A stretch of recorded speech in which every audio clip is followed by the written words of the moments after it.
Am I the only person that missed this place? Cordy, Brandon, are you crazy, man? We only got 15 minutes of freedom left. Enjoy yourself. One day we'll all look back and wish that we could start high school all... There is something a little bittersweet about looking back at Beverly Hills 90210. That teen drama we used to watch in some of the youngest years of our lives has now been around for 36 years. Back then, the cast was still very young, and so were we. We used to look at them like they were the standard. Brandon was the reliable guy. Dylan was the kind of bad boy a whole generation never forgot. Kelly, Donna, and Brenda were the faces that once defined the appeal of youth on American television. But time does not stand still. We have gotten older, and so have they. Beverly Hills 90210 premiered in 1990, and today, 36 years later, we are going to meet those people. Again, the ones who used to be part of that youth. What are they like now? Where did life take them? This is the cast of Beverly Hills 90210 Then and Now. And do not forget, at the end of the video, there is a real treasure waiting for you. 5 hard-to-believe facts about this cast that even the most loyal fans may not know. Number 1. Jason Priestley as Brandon Walsh. Jason Bradford. Priestley was born on August 28, 1969. When Beverly Hills 90210 premiered in the fall of 1990, he was only 21 years old. This year, Jason is 56. In the minds of viewers, Brandon Walsh was not just the central male lead, he was also the anchor that helped hold the whole series steady in those early years. It is no accident that Jason became one of the defining male icons of teen television in the 1990s, and he even picked up 2 Golden Globe nominations for this role. What is worth pointing out is that Jason did not disappear after the glow of 90210 faded. He took a much steadier road than people expected, acting and directing, then later finding another really nice stretch with Private Eyes. More recently, he has also shown up in Wild Cards, which proves he is not the kind of star who only survives through old photos hanging on a wall. But Jason's real life has not been nearly as smooth as Brandon Walsh's. In 1999, he was arrested after a car accident involving suspected drunk driving. In 2002, he nearly lost his life when his race car slammed into a wall at close to 180 miles an hour, leaving him with a concussion and a broken back. Some people become famous because of a role. Jason stands out even more because he went through both the glow and the collisions, and still got back up and kept doing the work. And if Brandon was the likable bright side of 90210. Oh, the next person takes us into a chapter that is a whole lot rougher. Number 2. Shannen Doherty as Brenda Walsh.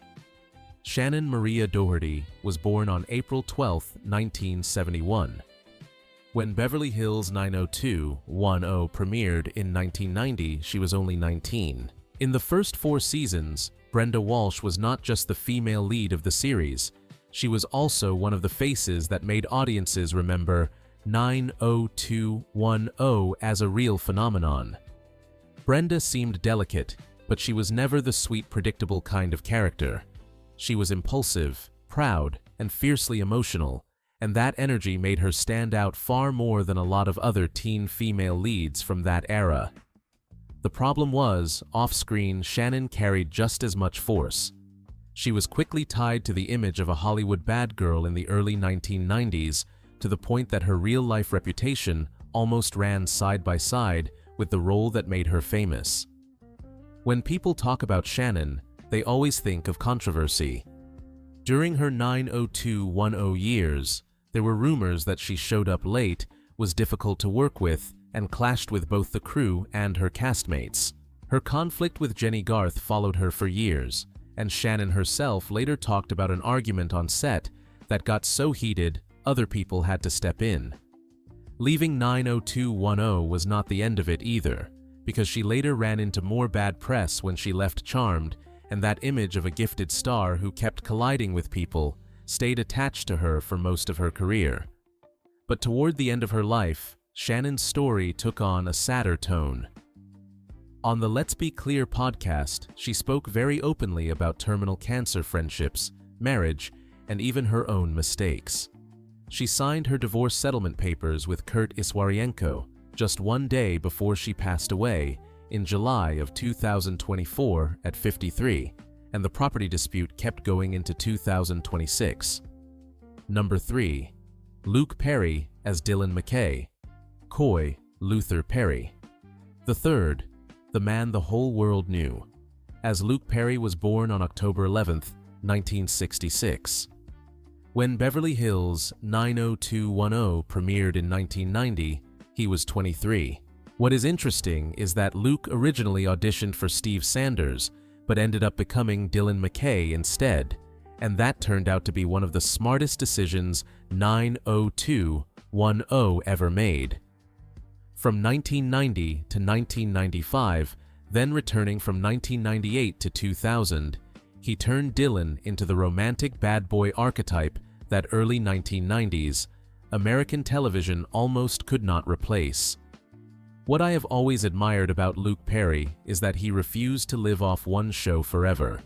In 1995, he left 90,210 to go after more mature roles. Then came 8 Seconds, then The Fifth Element, a lot of different television roles, and maybe the most beautiful late career stretch of all with Fred Andrews on Riverdale. By that point, people were no longer just looking at him as Dylan McKay. They were looking at him as an actor who had gone all the way around the block and landed somewhere much more grounded. His final film role in Once Upon a Time in Hollywood gave that whole journey an especially haunting kind of echo. Luke was not the kind of star people remember because of scandal. People remember him because the charisma felt real, because of the calm maturity he carried later on, and because he left far too soon. On March 4, 2019, Luke Perry passed away after a stroke at only 52 years old. Number 4. Jennie Garth as Kelly Taylor.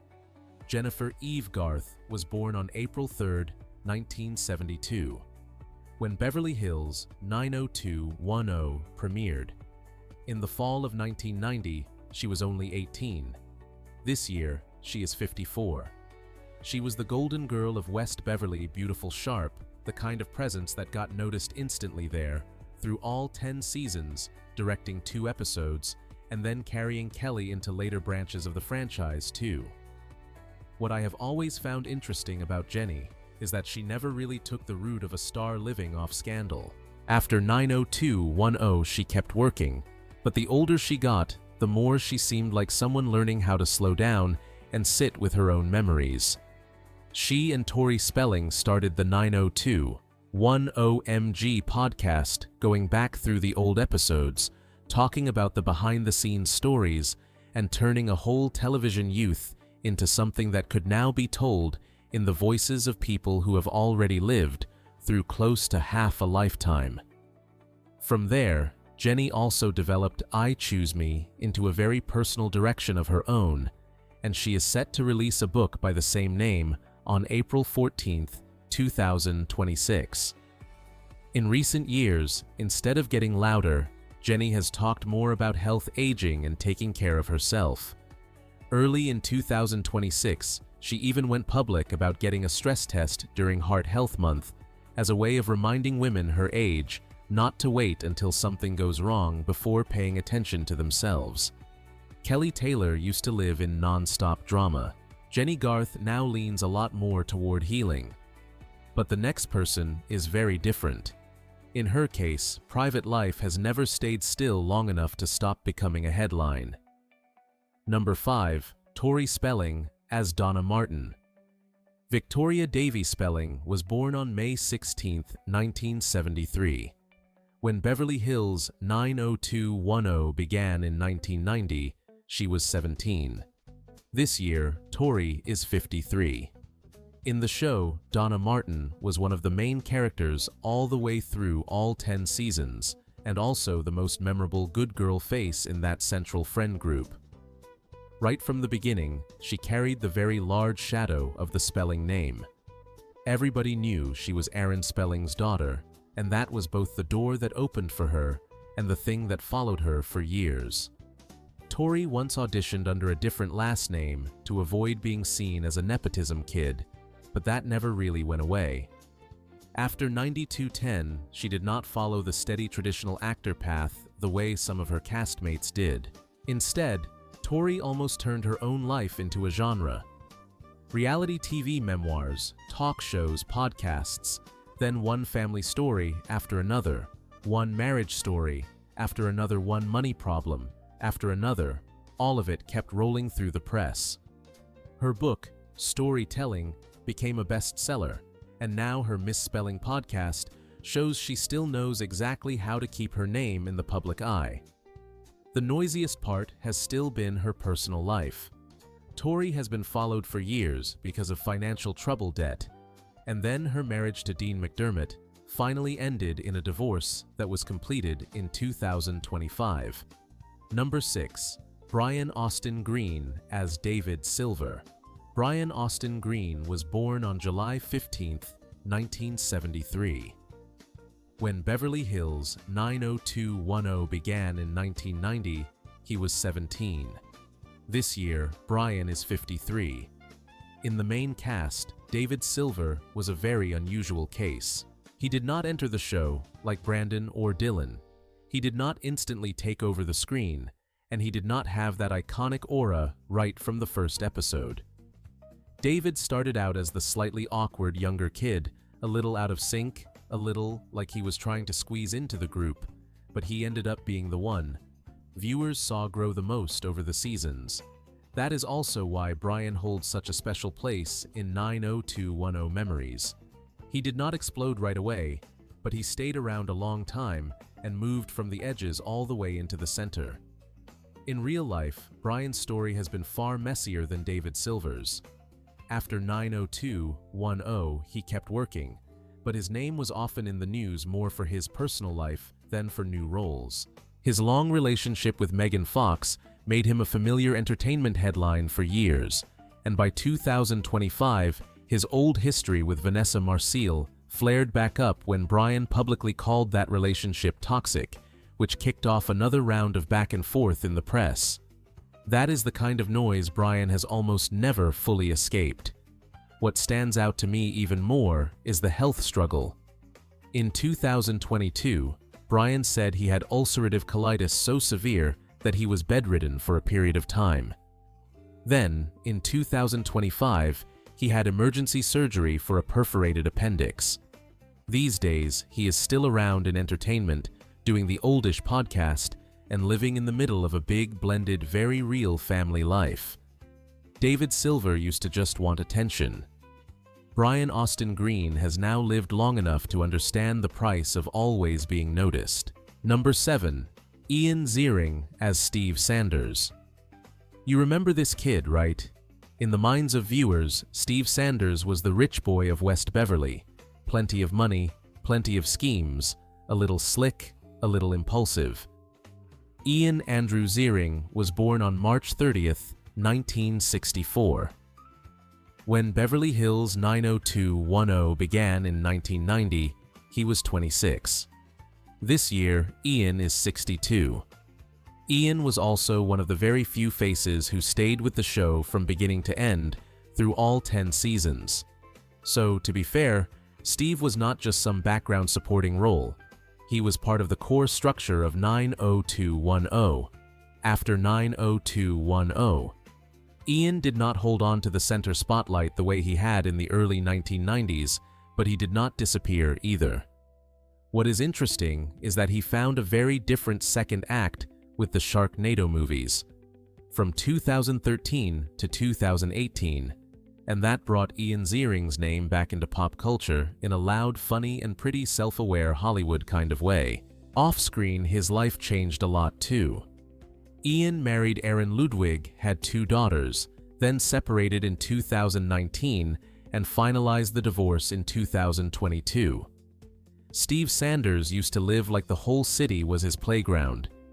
Ian Ziering, in his 60s, comes across a lot more like a father who has taken enough hits to know what is really worth holding on to.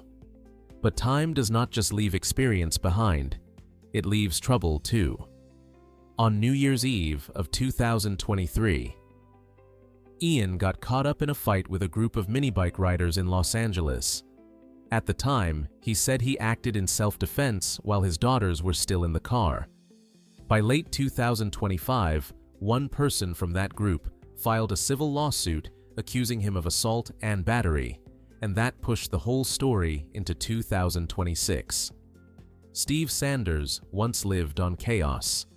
Ian Ziering in real life has at times been chased by that same chaos. Number 8. Gabrielle Carteris as Andrea Zuckerman. Gabrielle Carteris was born on January 2, 1961. When Beverly Hills 90210 began in 1990, she was 29. This year, Gabrielle is 65. If you look back at the main cast of 90210, this is one of the most interesting cases of all. The thing people always bring up is that Gabrielle was about a decade older than the character she played, and she herself admitted that she had not told the truth about her age in order to get the role. After 90210, Gabrielle left the series. In 1995, tried hosting her own talk show, kept acting, doing voice work, and working steadily. But what nobody could have guessed back in 1990 was that she would go the farthest in a direction that had nothing to do with Hollywood lights. Gabrielle moved into union leadership, became president of SAG-AFTRA from 2016 to 2021. Then was elected president of the International Federation of Actors, FIA, starting in 2021. In November of 2025, she was re-elected again. That is not just star power anymore. That is real power inside the acting world. Number 9. Tiffani Thiessen as Valerie Malone. Tiffani Amber Thiessen was born on January 23, 1974. When she joined Beverly Hills 90210 in Season 5. In 1994, she was 20 years old. This year, Tiffani is 52. If you look at Tiffani now first, and then go back to 90210. I think the interesting part is right there in that contrast. Today she comes across as a very grounded woman, pretty private, closely tied to family food and lifestyle. That image is completely different from Valerie Malone, the character who walked into 90210 like a strong gust of wind and knocked the whole show off its old rhythm. Valerie was not some supporting role brought in just to fill space. She was a real jolt of new blood for the series after Brenda Walsh left. And that was no small gamble, because Tiffani was already a familiar face to young audiences from Saved by the Bell. What I think is worth pointing out is that in real life, Tiffani is also one of the people who got out of that world the cleanest. After 90210, she kept working, left a strong mark with White Collar, moved into food television, wrote cookbooks, and built herself a pretty clean public image. Honestly, this is the life path I admire the most out of everybody we have talked about today. Number 10. Kathleen Robertson as Clare Arnold. Kathleen Robertson was born on July 8, 1973.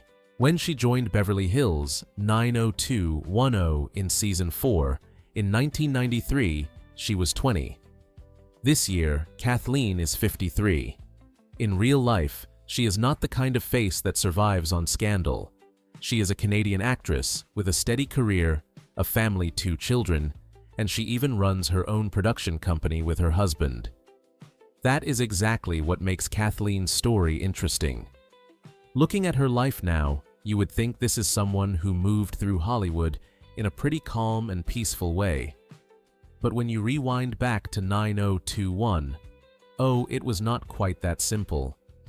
In viewers' memories, Clare Arnold is a very hard character to mix up with anybody else. She was smart, sharp, quick, with a comeback, a little proud, and she definitely did not enter the series in some bland, forgettable way.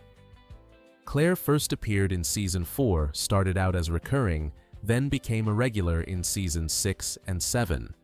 she was not just Steve Sanders's later girlfriend. Clare was also one of the faces that gave the college years of 9-02-10 some fresh energy. After leaving the series in 1997, Kathleen kept working steadily with memorable roles in Boss Murder, in the first and other television projects.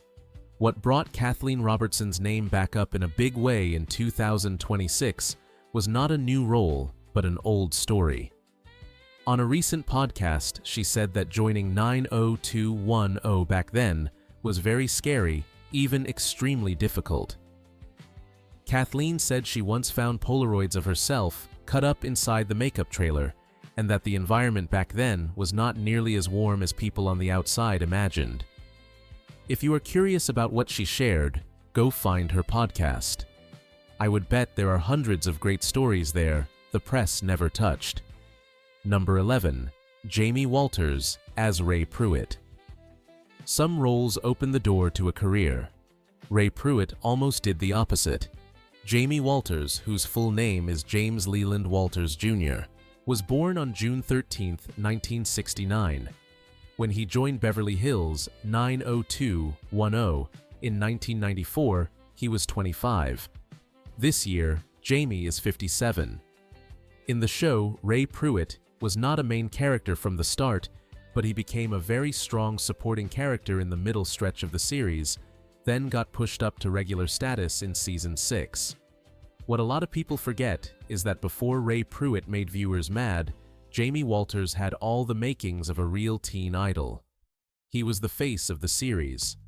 The Heights sang, "How Do You Talk to an Angel" all the way to number 1 on the Billboard. Hot 100 in 1992, then released his first album in 1994, with the single Hold On reaching the top 20 and the album selling more than 1 million copies. In other words, Jamie did not walk into 90210 as an unknown. He came in with an audience already behind him and a very bright image. But then Ray Pruitt stuck to him way too tightly. Jamie later said people would meet him in real life and get on him about the way Ray treated Donna, as if he and the character were the same person. That is the saddest part of this story. A role strong enough to make people believe it, but also toxic enough to swallow the image of the actor playing it. Starting in 2002, Jamie made a full turn into life as a firefighter and paramedic, moving far away from the spotlight he once had. Number 12. Vanessa Marcil as Gina Kincaid. Vanessa Marcil was born on October 15, 1968. When she joined Beverly Hills 90210 in Season 9 in 1998, she was 30. This year, Vanessa is 58. I think one thing needs to be said right away. Just to be fair, Vanessa did not walk into 90210 like someone there to stand in the background. Before that, she had already made a real name for herself through General Hospital, and later she was also remembered through Las Vegas. Vanessa stayed in this role from 1998 to 2000, and even though she only appeared in the later stretch, she still had more than enough presence for audiences to remember her clearly. After 90210, she had another strong chapter as Sam Marquez on Las Vegas, which proved she was not a face living off just one role. In real life, Vanessa Marcil's name in recent years has been brought up more often alongside Brian Austin Green than alongside any new project. The two of them were once engaged, had a son born in 2002, then split in 2003. Then, by 2025, Brian publicly called that relationship toxic, which sent the old story back through the press one more time. Vanessa, meanwhile, has stepped farther away from the busy screen life she used to have. Gina Kincaid came into 90210 to stir up the final stretch of the series. But to close out this list, I want to go back to a face that never needed noise to make you recognize it right away, like an old familiar part of the West Beverly hallway. Number 13. Denise Dowse as Mrs. Yvonne Teasley. Some faces do not need to stand in the middle of the poster. The second they show up, a whole television era comes rushing back. Denise Yvonne Dowse was born on February 21, 1958. When she began appearing on Beverly Hills 90210, in 1991, she was 33. In the world of 90210, she played Vice Principal Yvonne Teasley, a very important recurring character at West Beverly High, appearing across multiple seasons and tied closely to the school life memories of the series. Outside 90210, Denise also had a steady career with familiar roles in The Guardian and Insecure. She was not the kind of actress who lived off one part. She was the kind of working artist who built things quietly but solidly. Then, in August of 2022, Denise passed away at 64 after a short battle with viral meningitis.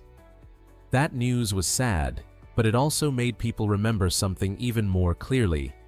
90210 was not built only by the brightest stars. It was also built by the faces standing near the edge of the frame, the ones who helped hold that whole world together for us.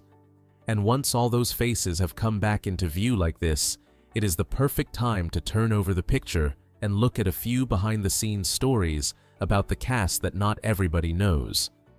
After looking back at where each face from Beverly Hills 90210 is today, maybe the most interesting part is flipping over that old photo and looking at the stories behind it that most people never knew. And the first fact is really worth talking about. Dylan McKay, the character who later became one of the biggest icons of the whole series, was originally only supposed to appear in 8 episodes. At that point, Fox did not really believe in the character, and they were not all that sure about Luke Perry either. Aaron Spelling even paid Luke's salary out of his own pocket in the early stretch. Then, the audience spoke up.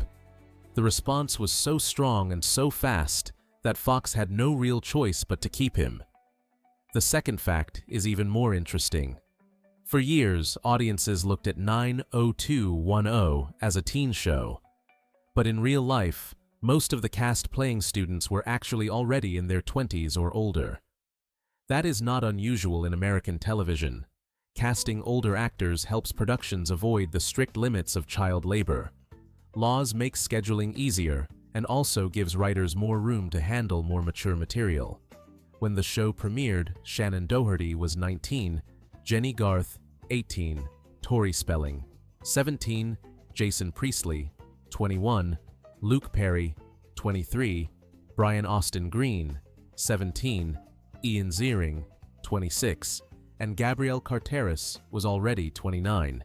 The third fact is the kind of thing that makes you stop for a second and wonder what would have happened if things had gone another way. Luke Perry and Tori Spelling both auditioned for characters that were completely opposite from the roles that later became tied to their names. Luke auditioned for Steve Sanders, while Tori went out for Kelly Taylor. Just think about that. If Dylan McKay had not been Luke Perry, or Donna Martin had not been Tori Spelling 90210, probably would have turned into a very different show. The fourth fact is smaller, but it says a lot about how a series gets built. In the very first pilot episode, Tori Spelling was not even listed as part of the main cast. That sounds strange, especially when you remember that Donna Martin later became one of the most lasting faces in the whole series. And the fifth fact is a detail that feels both strange and a little sad. Douglas Emerson was the only actor who got demoted from main cast to supporting status. In a cast where everybody was trying to move forward, he was the only one moving the other way. Stories like that remind you that behind the glossy shine of a famous teen drama, there are always cold television decisions being made. And that is also part of why 90210 is still worth talking about today. Our memory of the show may still be frozen in a hallway at West Beverly at the Peach Pit, or in the face of someone we once thought would stay young forever. But life does not stand still, and time sure does not either. Now I really want to hear from you. Out of the 90210 cast, who did you feel the most connected to, and which role stayed with you the longest? Leave your memory down in the comments. And if you want us to keep digging into other classic movies series or cast lineups from Hollywood's golden years, go ahead and suggest the next topic right now. Do not forget to subscribe to the channel, and I will see you in the next video.